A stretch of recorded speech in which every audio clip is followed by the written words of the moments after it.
take insurance? Reverend? I tell you what, lift your feet.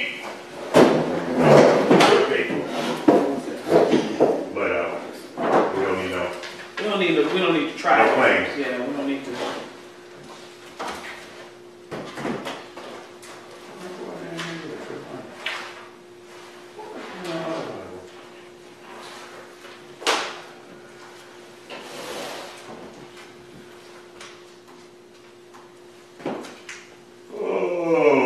Okay.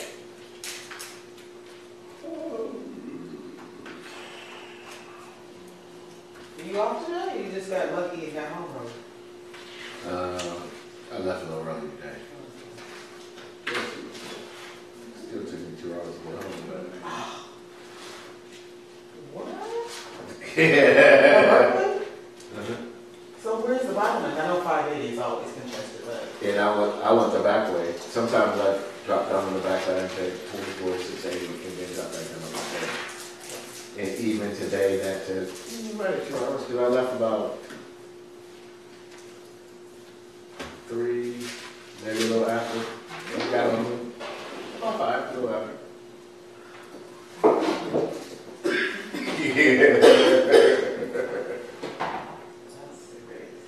Yes, it is. One might even say too serious.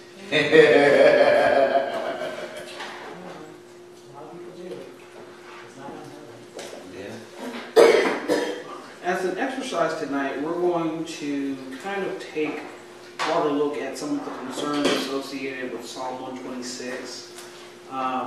We're not going to do a deep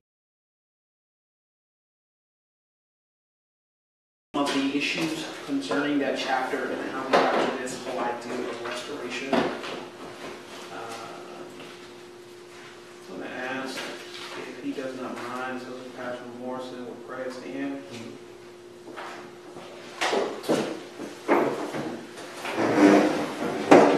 Father God, we come here and thank you for your blessings. Lord, we thank you for another opportunity to come out to your house of prayer. Lord, we thank you for how you brought us over dangerous hills and highways and brought us to now, Lord, as we prepare to study a portion of your word, open our hearts and open our minds. Lord, that we might be receptive to what your Holy Spirit has to say to us through your word on today. Thank you, Lord, for our instructor. Endow him in your love, these precious of your love, Lord, that he might teach your word boldly and correctly, that we all might learn how to be better servants for you. Bless each one that's represented here on today. Lord, you know the things that we stand in need of. We ask that you just bless us. In your daughter's son, Jesus' name we pray. Amen. We thank you. Amen.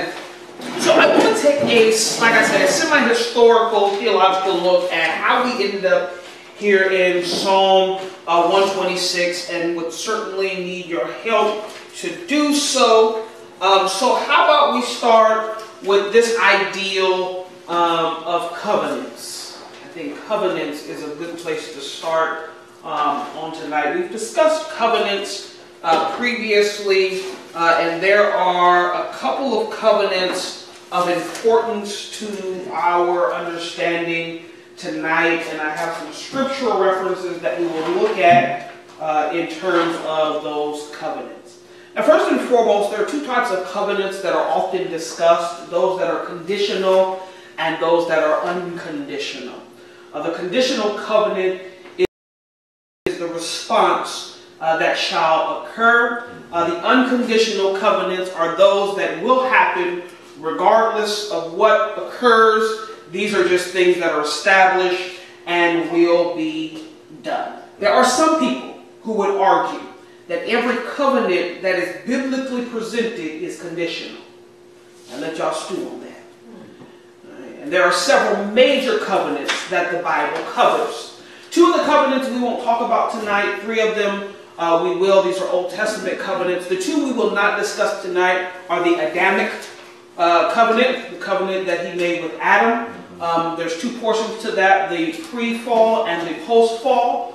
And we will not discuss the Noahic covenants, that I will not destroy the earth again, as they are not, they're relevant, they're just not necessarily relevant to our discussion. Right?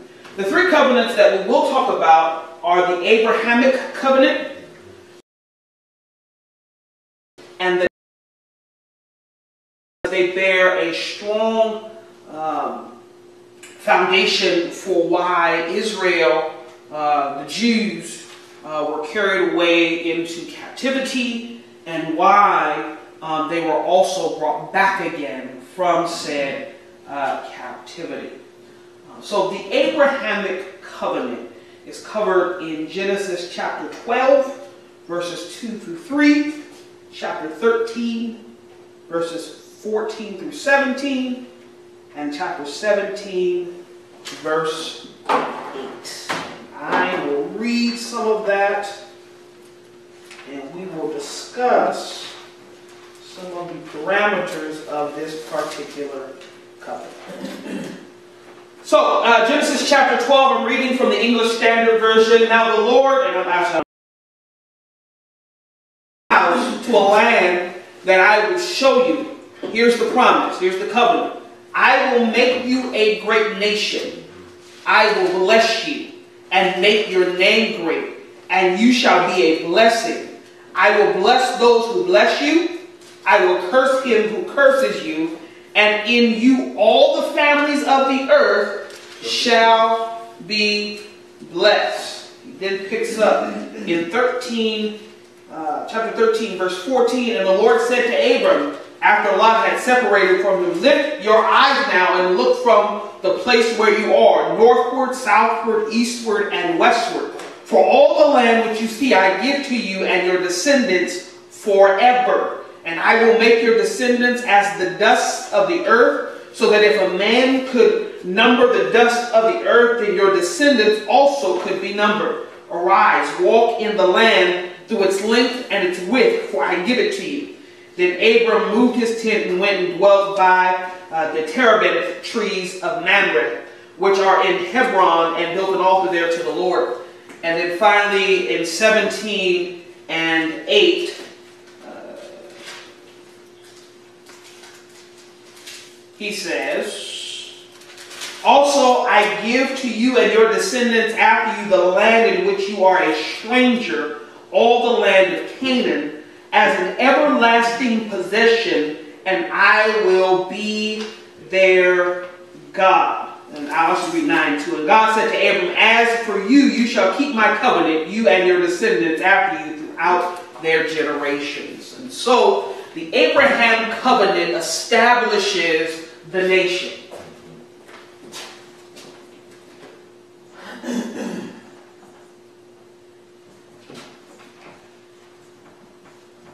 And with the nation, the possession of God,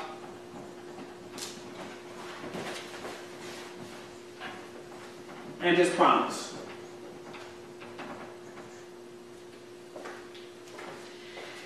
Here is what God says to Abraham.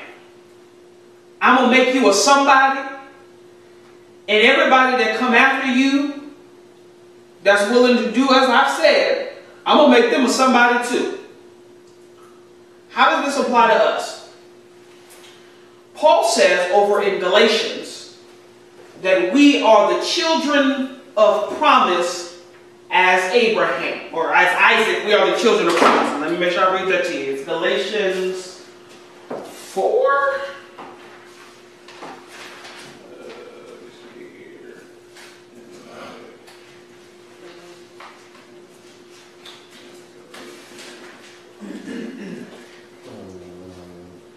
I believe it's 4 and 28.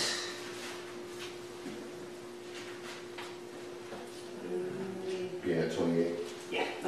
Now we, brethren, as Isaac was, are children of promise, but as he who was born according to the flesh, when they persecuted him who was born according to the Spirit, even so it is now. Nevertheless, what was the scripture say? Cast out the bondwoman and her son, for the son of the bondwoman shall not be heir with the son of the free woman. So then, brethren, we are not children of the bondwoman, but of the free. And what he's saying there is that we are part of this promise that God made that established Abraham as part of, or as the great nation. This is applicable to us.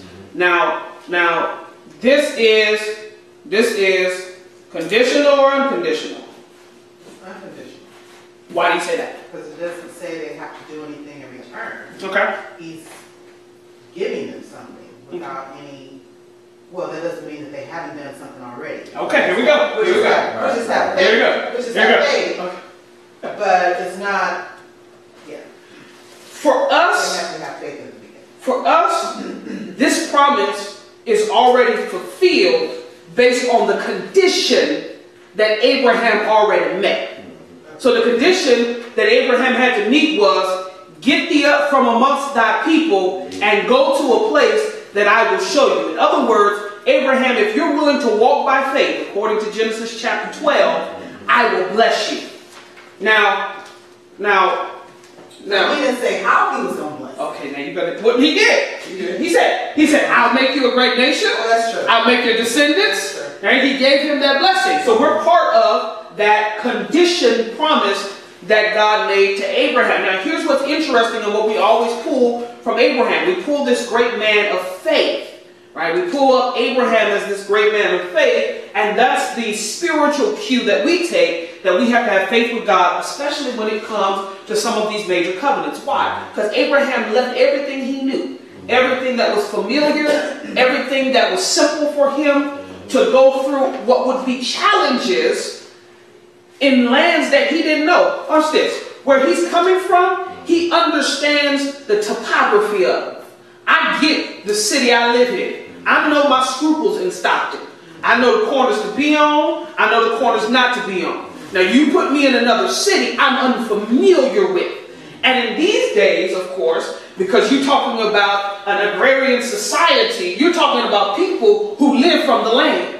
Right? So God is going to take me to a place I've never cultivated any type of vegetation from before. He's going to put me in a place where I don't know what the animals are like. He's going to take me somewhere so far outside of my comfort zone, and in order for me to prosper there, I have to trust him. It took a lot of faith. So what he's really saying is step out of all of the comforts that you have by faith, and I will make you great. The promise is really relevant in Abraham's day, or Abram as it's called then, a day, because there was something about having a name. There was something about your name being well established and known throughout the land. And that is the promise that God gives to Abraham.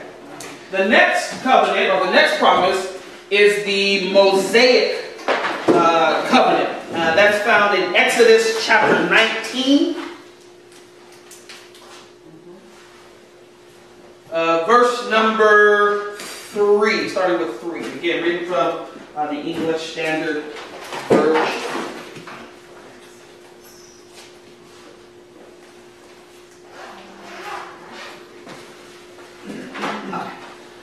And it says, and Moses went up to God, and the Lord called to him from the mount, saying, thus you shall say to the house of Jacob, and tell the children of Israel, you have seen what I did to the Egyptians, and how I bore you on eagle's wings, and brought you to myself. Now therefore, if you will indeed obey my voice, and keep my covenant, then you shall be a special treasure to me above all people, for all the earth is mine. And you shall be to me a kingdom of priests and a holy nation. These are the words which you shall speak to the children of Israel. So Moses came and called for the elders of the people and laid before them all these words which the Lord commanded them. Then all the people answered together and said, all that the Lord has spoken we will do. So Moses brought back the words of the people to the Lord. And then it continues in Deuteronomy, the 28th chapter, which I don't know if some of y'all read. I mentioned it last week. Curses and blessings. I mentioned it last week. Let's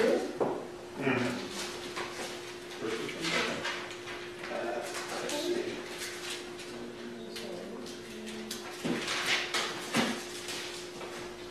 All right.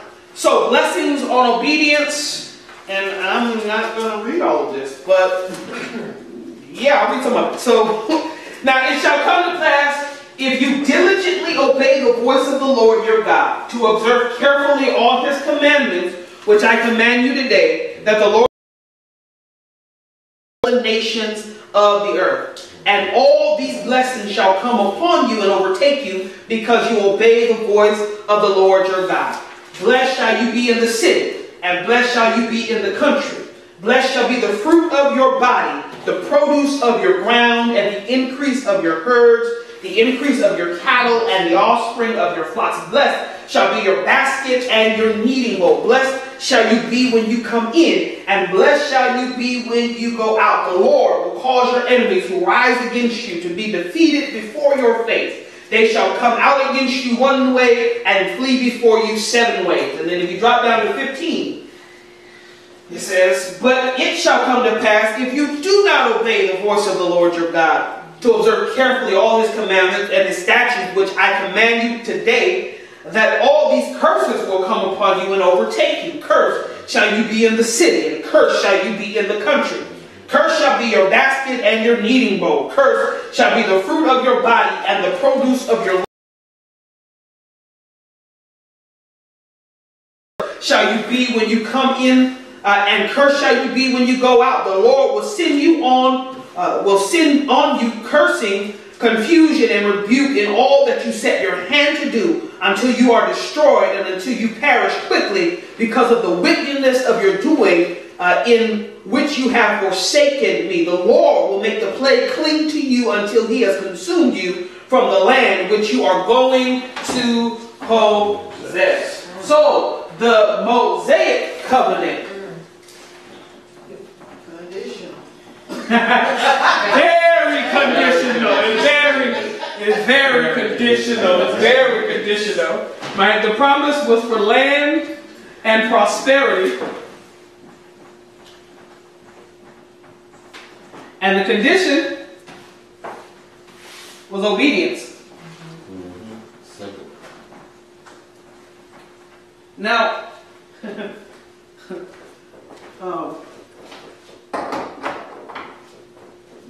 that's not always easy, right?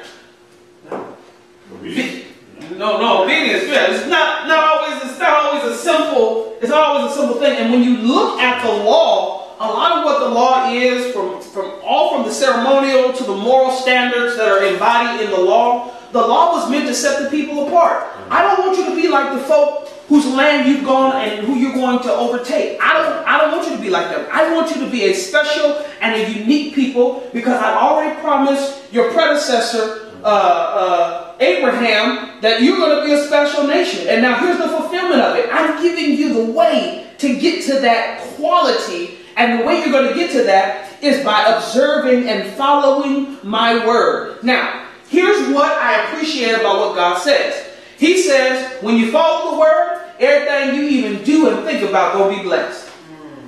Everywhere you go is going to be blessed. Every enemy that comes against you is going to be destroyed.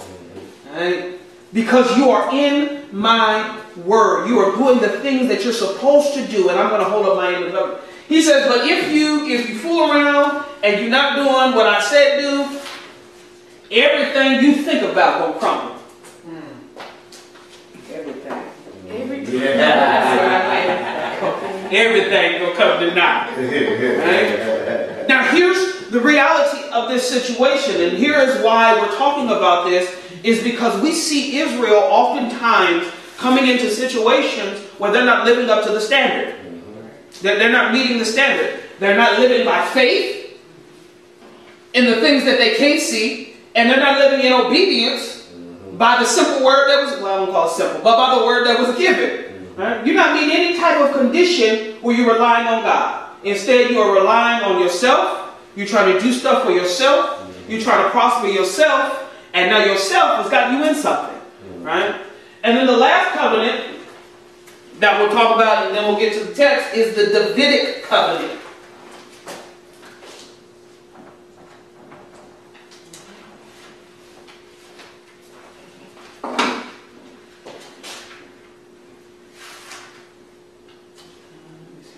And that is 2 Samuel 7 and 12.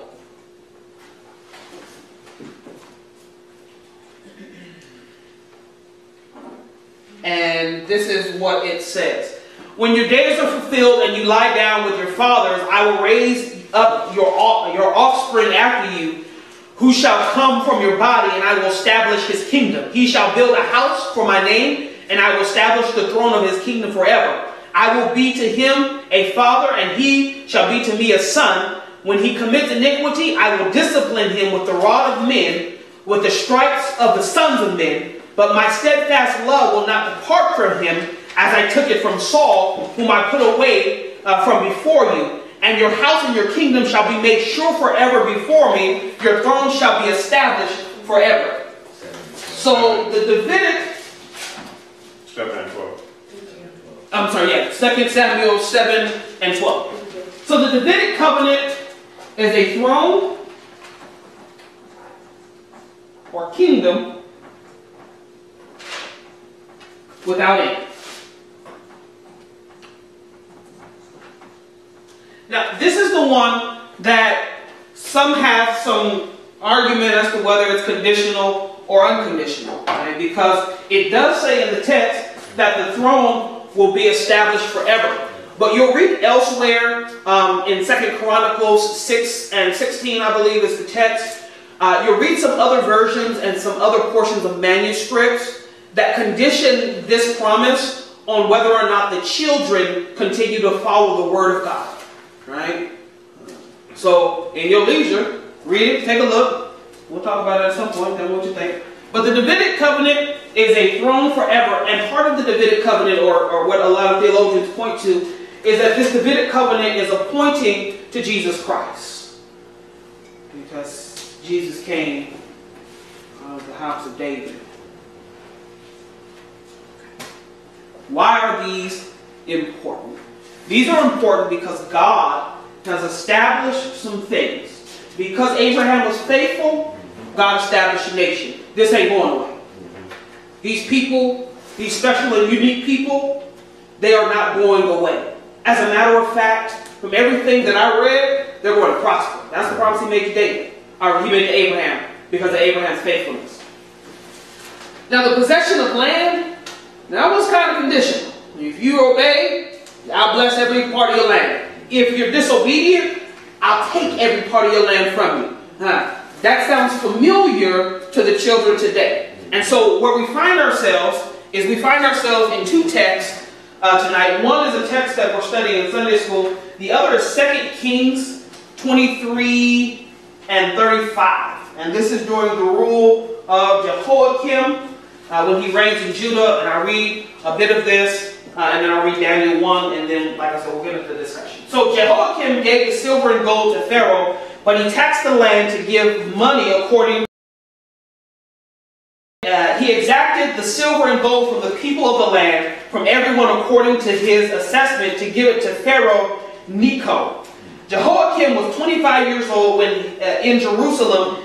His mother's name was Zebudah, the daughter of Pedaiah of Rumah. And he did evil in the sight of the Lord, according to all that his fathers had done. In his days, Nebuchadnezzar, king of Babylon, came up, and Jehoiakim became his vassal for 3 years. Then he turned and rebelled against him. And the Lord sent against him raiding bands of Chaldeans, bands of Syrians, bands of Moabites, and bands of the people of Ammon. He sent them against Judah to destroy it, according to the word of the Lord, which he had spoken to his servants, the prophet. Surely, at the commandment of the Lord, this came upon Judah to remove them from his sight because of the sins of Manasseh, according to all that he had done, and also because of the innocent blood that he had shed, for he had filled Jerusalem with innocent blood, which the Lord would not pardon. Now the rest of the acts of Jehoiakim and all that he did, are they not written in the book of the Chronicles of the Kings of Judah? So what happened was Assyria was a nation at this time. One of the states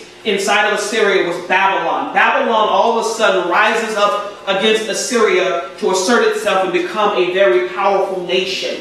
They began to war against the Egyptians, and so the Jews took some sides. Some went with Egypt, some went with Babylon, right? Jehoiakim in this day, as it says, becomes a vassal to Egypt because they're looking for a way to get some type of protection from this great nation that has been rising up in power, right? Now, what ends up happening is Babylon ends up winning. They end up winning against Egypt, and based upon their winning against Egypt, Nebuchadnezzar rises up as this great king, and he begins to besiege, along with these raiding bands, besiege everything that's going on. That's how we end up with Daniel and his cohorts out of Jerusalem, out of Judah. That's how we end up with this Babylonian captivity. But this is the important part, I believe, that the text says. And I think this is the part sometimes we skim over. It says it here in 2 Kings. It also says it in Daniel. Check what he says. Verse number 2 and 3 of 2 Kings 24, 2 and 3. And the Lord sinned against him.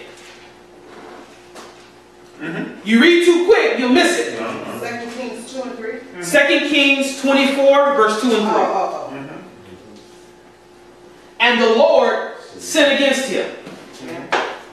Okay. And then 3 says, surely at the commandment of the Lord, this came upon Judah.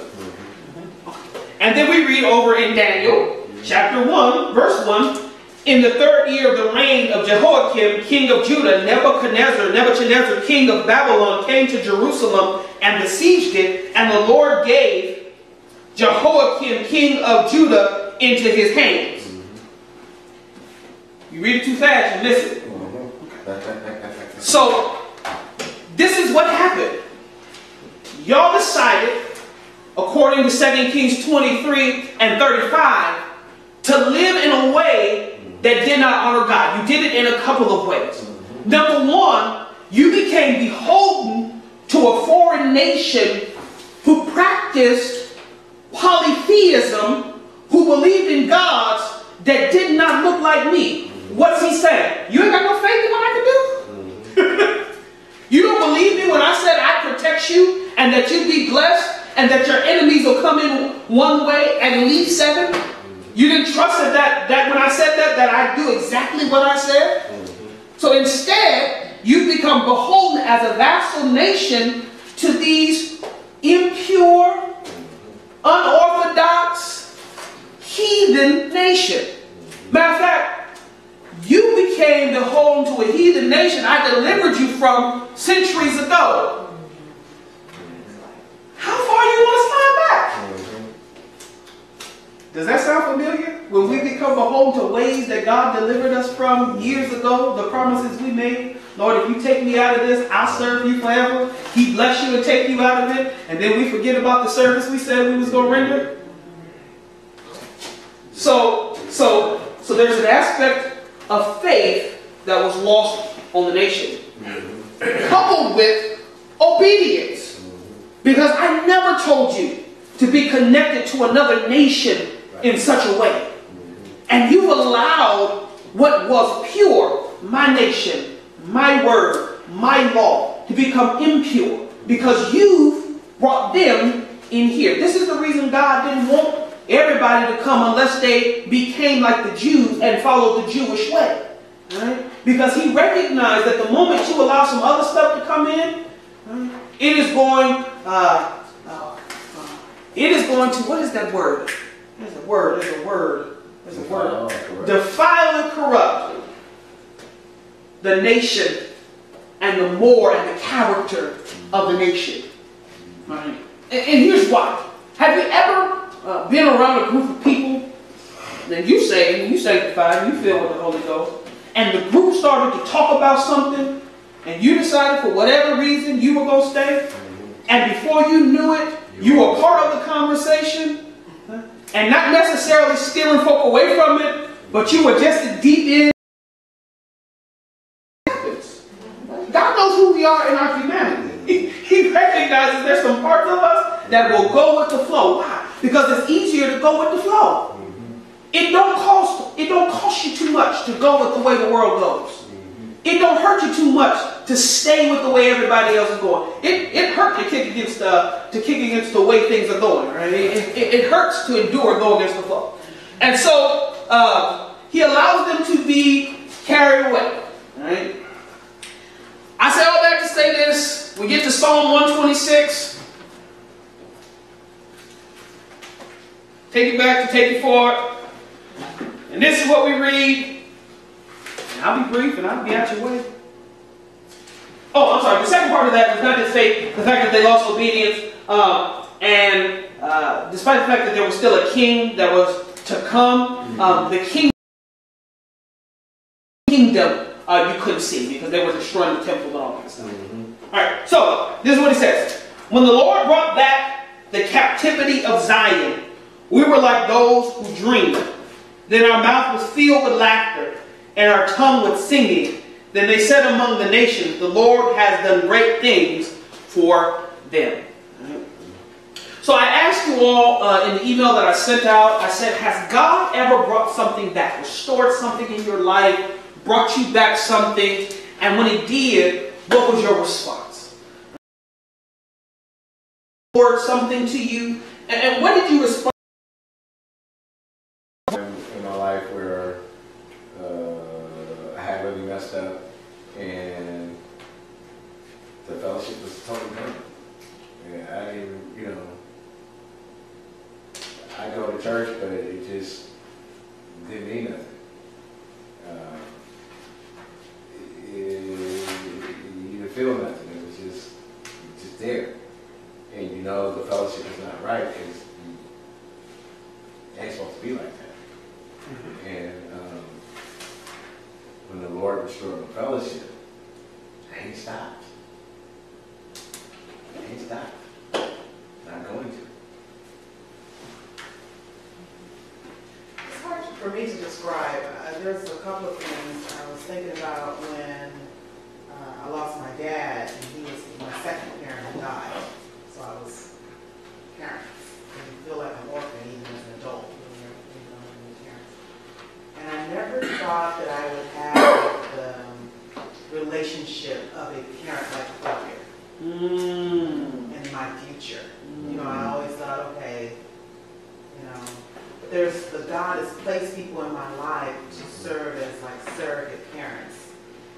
And it's pretty awesome to have a relationship with people where they care enough for you, and you know that they care, and they're happy to see you, and they care about your welfare, whether you're doing good or not. They're going to tell you. So it's pretty.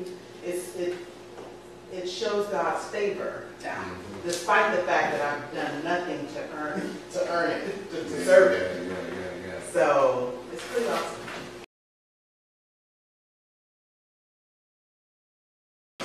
Not that He's never done anything, but sometimes you really do gotta reflect and think about it. But that kind of triggered my mind when my dad, I was always close to my dad from my birth to about maybe 12, 11. And then something happened. And then in high school, my first year of high school, he moved. And he moved to Louisiana. So in my mind, he left. And then we would always go to church. That's who basically I would go to church more consistently with when I was younger. So I kind of I felt like I lost that father figure. But then throughout, high school and I moved out here, it was kind of like a space that I didn't have. I don't think I would have been able to develop a relationship with God that I did if He wouldn't have left. I really didn't feel like I needed Him. I had a dad. Who else is better than Him? And when I started developing my own relationship, not one based upon another relationship, not one based upon other opinions, that was through Him. I think that's what really gave me the path, kind of laid it out for me, so that way, when things get hard or when I mess up, I don't go back to, I don't necessarily run to my dad, I run to a person.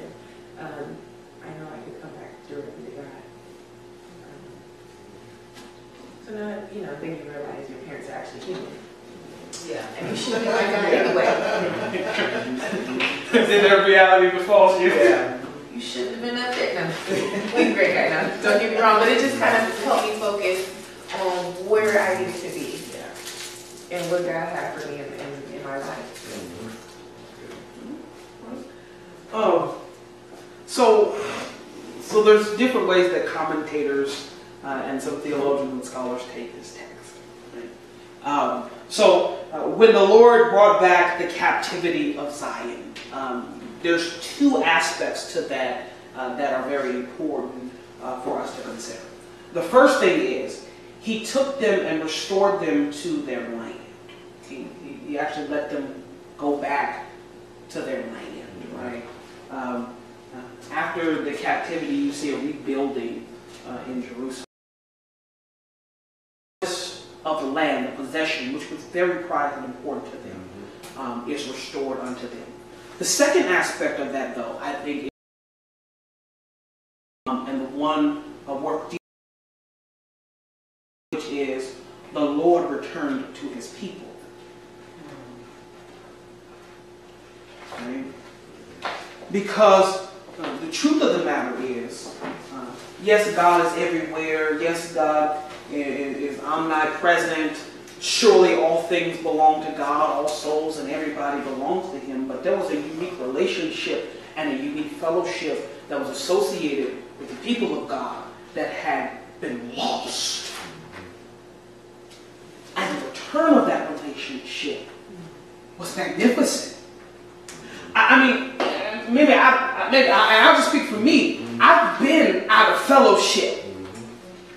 And when you're out of fellowship, it's hard to pray. It's hard to think anything that's going to be good. The source of your hope seems so far. Life is bleak. It feels like you ain't got no strength to make it. And then you come to some sense and realize that God still wants to deal with you. God still wants to be a part of your life. And something happens that changes you because your fellowship with God begins to change. You begin to come back and you're reconnected to church in a different and magnificent way. You begin to come back and you see it a little bit differently. And so commentators take that second part of this particular poem, if you will. We were as those in a dream, as being startled and awakened. God is doing this great thing for me. And I've been in that place before, where I was amazed that God could still love a wretch like me. But he made some promises. It'll be a great nation. I got some land for you. Throw up and never go away.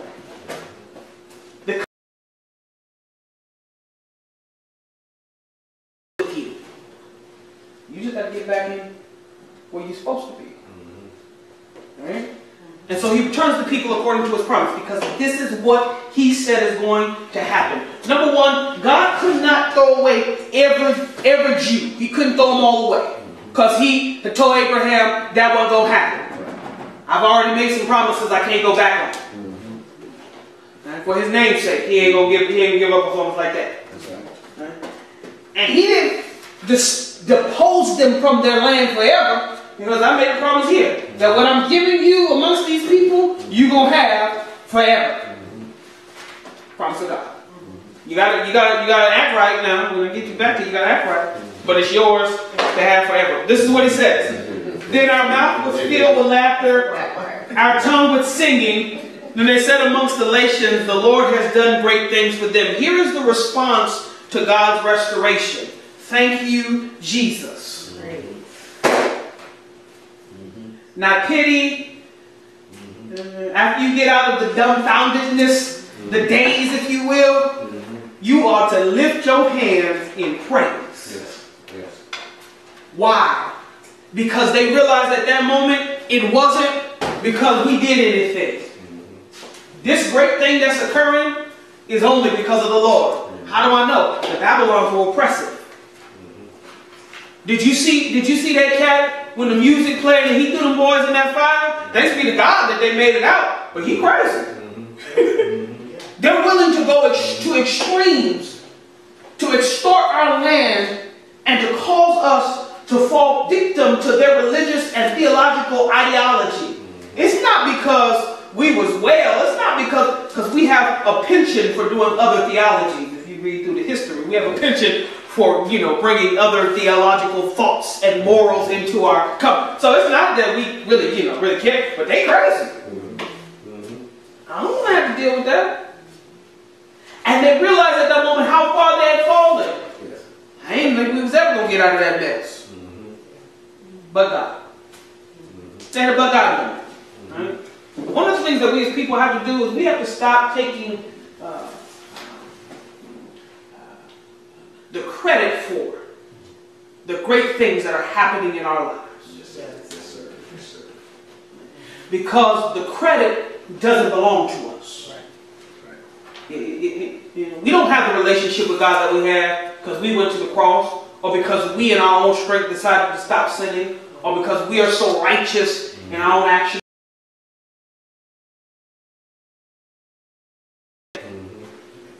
Thanks be to God that is available to me to repent through the act that He made. He turns it in verse number 4. He says, bring back our captivity, O Lord, as the streams in the south. I believe the city is called Negev. What Negev was known for is the fact that in the summer months it gets dry and sandy. But in the winter months it rains so much that it overflows. And what he was saying was, I need you to act like we was in Negev. Yeah, we've been through the storm or the sunny sandiness of the summertime. But we want that flourishing to come back again. Right? And he's saying, restore unto us the captivity. And so many commentators present it as some of the Jews had come back from the Babylonian captivity and they were praying for the restoration of the rest of the nation. Right? Which is also a very humbling thought. That when you get yours, you ain't forget about everybody else. God, if you can restore me, if you can bring me out, and if possible, you can use my testimony to help somebody else come out. Bring them through, Lord. I believe that if you can do it for me, you can do it for anybody. Right? And so in that light, we're reminded that we shouldn't be selfish with our faith.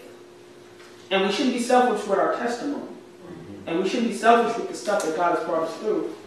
Because that could be the very thing that helps somebody else get over whatever it is that they may be stuck in. To see that somebody is able to do it. That life is not bleak. That it's not hopeless. Right? That God can bless me through this. And truthfully, I think that's where we struggle most with community. You know, when we talked about community last week, and we talked about discipleship and evangelism, one of the greatest struggles of community is being honest. It's our ability to express in community what our needs are, about the things that we've been through. In other words, church, we ought to be able to say some stuff, put it all on the table, and for everything that I am, somebody help me through. Here's what the Bible says. Confess your faults one towards another, and pray for one another. And it's the prayer of faith that shall make us whole. Right? But that whole first part, confessing our faults, either for vainglory and pride, we believe we don't have any. I'm the man. I ain't got no, I'm a preacher. I can't be wrong. I know the Bible. But that's it, no, you. I gotta be right. That's good. Okay. Don't copyright that. So you have the pride aspect. Or you have the shameful aspect. It's so shame. Nobody ever believed that this was appropriate for me to even mention these conditions that I've lived through in church. I recently saw a really crazy YouTube video where this pastor, they're in congregation, and this lady gets up to testify. She go a little left with her testimony. She was going to tell she was going to tell a whole lot of truth, right? She was going to tell a whole lot of truth. I was like, oh, sis, right? And so he took the mic, like he dipped the mic from her, like, whoa, you said something, whoa. And then they moved. Y'all look at it on your own time. then they moved on with the service. And there was a lot of argument about the appropriateness of what she was saying, the appropriateness of his action. And I tend to lean on there was probably a better way she could have said what she could have said, but he didn't have to stop her from getting the rest of what she needed to say out, because there was a cathartic moment for her in that room of the church. And she was looking for healing from the church. And she was looking for a place where people say, I did that too, and I'm still here and I'm blessed. And she lost that opportunity in that moment. Right? Because he took the money. You took it away from me. Was it during testimony time? It looked like it was doing out of testimony, like a And he was like, altar call. Oh, okay. Yeah, I was oh. Okay. And I might have took the mic on you, but I'm like, hey, but you talk to me, or sisters. I need the sisters of the church. Come up here. We want your sister. We want y'all to take this sister to the back so she can finish what she got to say. Just a way for her to continue to express her. Because if God brought us through, He can bring everybody else through. And sometimes we get so saved and we holy, and that's nothing wrong with being saved, nothing wrong with being holy. I want you to be, but sometimes we forget that we were in Babylon. Right. And we were Babylonians. All right. We had always been in this seat. We didn't always have it dedicated. We didn't, a bench dedicated or a pew dedicated to us. We didn't always have it together. We ain't got a plaque under the stained glass window. We didn't always have that. Right. We've been in some mess before. And we need to help carry people through the mess that they're in. That's part of the community. Teaching them to obey whatsoever I've commanded. You can't teach them if you don't know where they are. Right. And you'll never know where they are if you always cut them off when it becomes uncomfortable. So then he goes into this, and I'm actually going to end here. I'm just going to read it and end here, and then we might talk about it. We'll probably talk about it next week. Those who sow in tears shall reap in joy. He who continually goes forth weeping, bearing seed for sowing, shall doubtless come again with rejoicing, bringing his sheaves with him. Promise of God. It's a promise. It's a promise. You're going to go through some things. But there's a benefit even in those moments where you have to cry, where you have to be humbled by the Lord. There's a benefit in being humbled by God. Yeah, been there, done that. Probably go through it again before life is over. Truth of the matter is. There's some seasons, right? But there's something that grows from that, is what he reminds us and presents to us. So here's what it all boils down to. When God restores us, praise Him. But don't keep that praise just for yourself and what He's done for you, but help somebody else. Pray for them. Remind them that the same struggle that you've been through, you overcome because of the blood of the Lamb. There's power in that testimony. For the Lord was on my side. There's power in that testimony, right? That helps those other people who are part of our community, who we're responsible for and responsible to, right? Get past the very traumatic things that may have occurred to them in their life. Truth of the matter is, we don't know what somebody is coming in to these doors with. Right. We don't know what past, what hurt, what pain. We don't know why when, the music is good, they cry and the tears are streaming down their face. We don't know all of what's behind that, right? Now, we have to get to the point where we're able to approach each other to deal with some of that stuff, right? We have to get to the point where somebody comes to the altar 7 times and see what. So we can remind them that, sis, I was in this same situation as you. God can deliver you if you want to be delivered. God can save you. God, you don't got to keep living like this. It's when we focus on what God can do and has done, and we keep it pushing, moving forward from out of Babylon. And so your testimony has power. Don't keep it to yourself.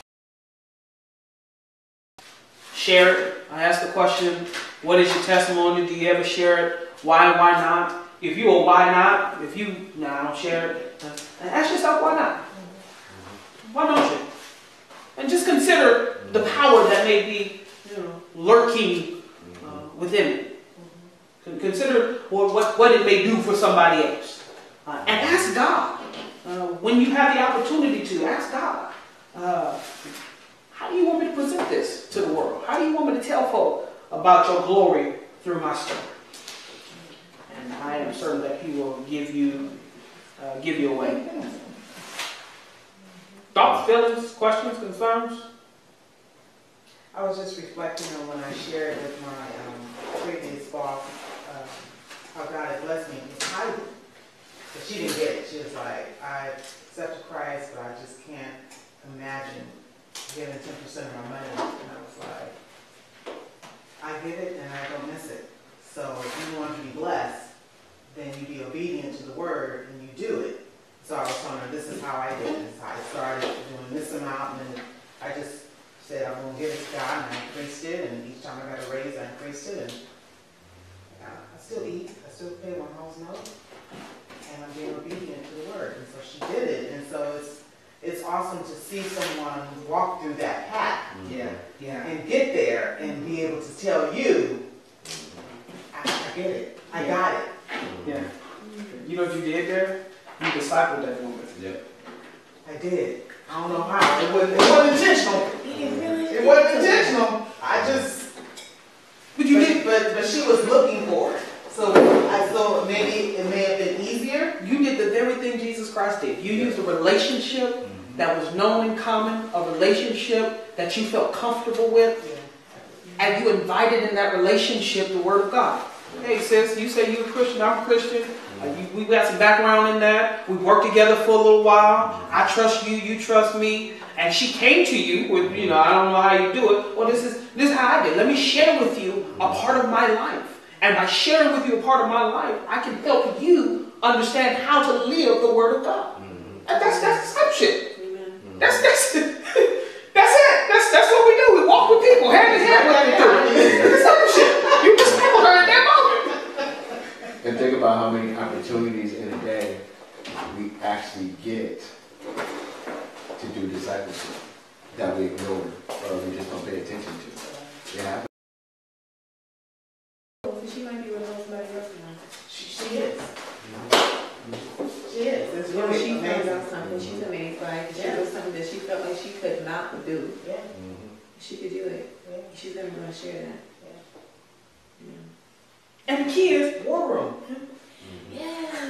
and kids, you don't have to evangelize the whole world to evangelize the whole world. Yeah. True. Jesus talked to 12. Still talking about it. And he only talked to 12. He gave it to 12 and let them work it out and deal with it and replicate it and give it through the relationships that they had built with people. And they pass it on to pastors, and they pass it on to pastors, and they pass it, and they just get them, here's this letter. Pastors, Paul wrote this, y'all. The man wrote this. Y'all read that. Now, let's talk about this. What's he trying to tell us? Well, y'all read the letter and see what you think about it.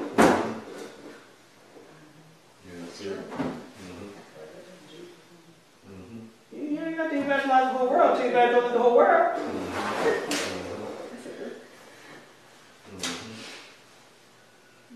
And that's what I mean by, I'm all for being intentional. Y'all hear me use that term a lot, being intentional about it. But it really does boil down to that. Building those organic relationships that allow us those moments and opportunities to grow people. To not be selfish with information that we have, that God has given us. Testimony that God has allowed our lives to go through. Tonight was God got everything in control. So if I've gone through some stuff, God knew about it. He allowed it. And as I'm reading about these Jewish people, these Hebrews who went through some stuff, I'm reading their testimonies. These are testimonies. That had not been for the Lord. These are testimonies. When Israel was, these are testimonies. I was in some sin. These are testimonies. Right? And they're making us better people. So we should pass them on. Those are just my thought.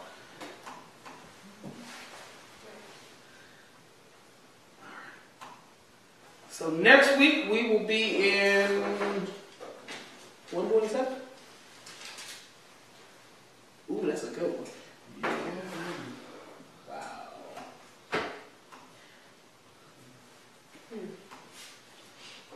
That's preachable. Oh, it definitely preach. It might preach next week. I'm just going to throw that out there to you. I'm just saying that. That might exactly what happened. That might exactly be what happens.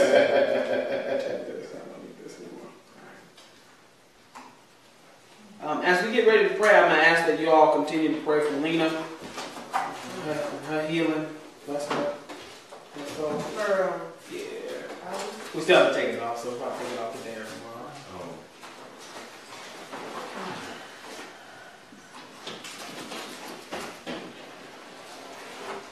I need to sit down. I need to sit down. She's 3? Oh, yes. Yeah.